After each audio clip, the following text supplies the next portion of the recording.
A franquia Sonic, mesmo após mais de 3 décadas de existência, continua cercada por mistérios que nunca foram totalmente explicados. Ao longo dos anos, a SEGA construiu um universo cheio de velocidade, ação e personagens icônicos, mas também deixou lacunas interessantes na sua narrativa. Esses enigmas variam entre artefatos antigos até paradoxos temporais e inconsistências entre jogos, criando debates que persistem até hoje na comunidade de Sonic. Mesmo com a franquia recentemente explicando um monte de coisa com a websérie TailsTube, ainda existem vários mistérios que não foram resolvidos. Começando com a origem das Esmeraldas do Caos, os artefatos mais importantes da série. Elas possuem poderes absurdos, capazes de controlar tempo, espaço e até a própria realidade, possuindo poder ilimitado e até criando milagres.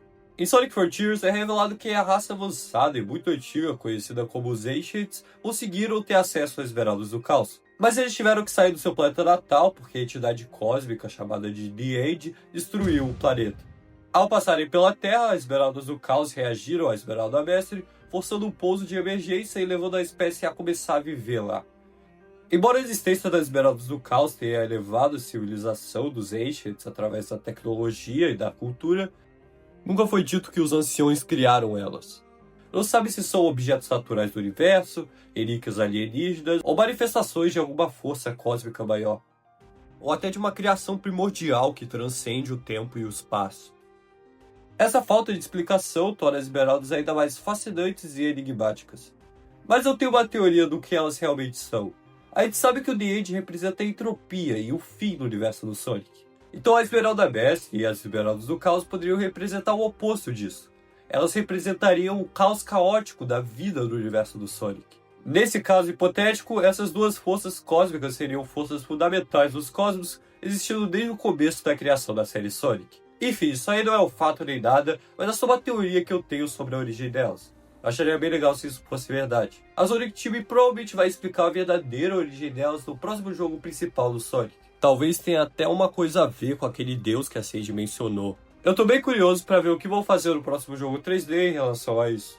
Outro ponto curioso aparece em Sonic 3 e Knuckles, na misteriosa Hidden Palace que fica na Angel Island. Lá na boss fight contra o Knuckles, existe um mural antigo que retrata o Super Sonic enfrentando uma figura desconhecida. A figura pode ser um deus cósmico ou pode até ser o próprio Eggman lá no final do jogo. O problema é que esse registro, canonicamente, foi feito antes dos eventos do jogo, o que levanta uma questão intrigante. Como alguém no passado poderia conhecer o Super Sonic? Isso sugere a possibilidade de uma profecia ou até mesmo um ciclo temporal que nunca foi devidamente explicado dentro da franquia. Uma teoria popular entre os fãs, recentemente reforçada por materiais oficiais, sugere que Gerald Robotnik se baseou nesse mural para criar o Shadow, o que explicaria a semelhança física entre o Shadow e a forma super do Sonic, com os dois tendo os espinhos parecidos. Mas essa teoria ainda não foi comprovada, especialmente depois da gente ver o diário do Gerald, do Shadow Generations, onde ele chega na Angel Island, mas nem sequer menciona a Hidden Palace ou o mural. Ainda assim, ainda é uma ideia muito maneira que, de certa forma, aprimora a continuidade da franquia. Já o confuso final de Sonic 2006 também levanta dúvidas importantes. Após um reset completo da linha do tempo, teoricamente nenhum personagem deveria se lembrar do que aconteceu naquele jogo. E tem momentos que eles só sentem um déjà vu, como quando o Silver encontrou a Blaze no Sonic Colors DS, fazendo uma referência, mas ainda mantendo o final do Sonic 2006 consistente.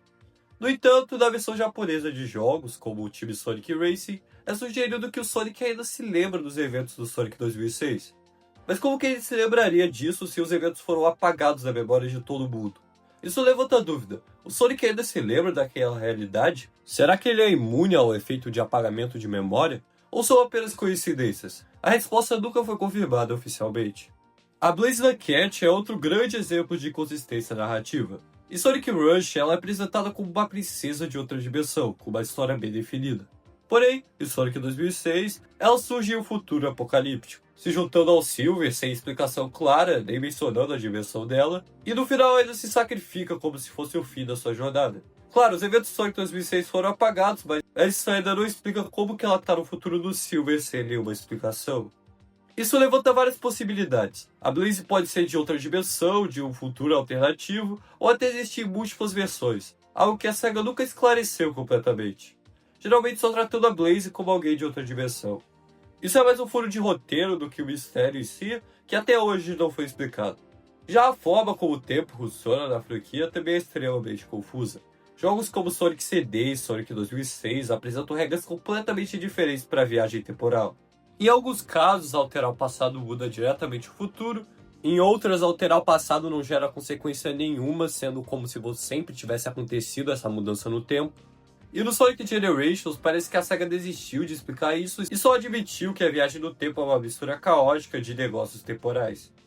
E colocando Silver em cima disso, que tem o seu futuro arruinado toda vez que acontece algo catastrófico no presente, fica confuso. Isso faz com que o tempo do universo do Sonic pareça funcionar de maneira instável, sem uma única lógica consistente. Isso pode funcionar, já que a energia principal do universo Sonic é a energia do caos. Mas isso foi explicado no Shadow Generations, que disse que, desde que os momentos principais da linha do tempo sejam preservados, o resto acha um equilíbrio. Então, desde que as alterações no tempo não sejam tão drásticas, o tempo consegue se curar de certa forma.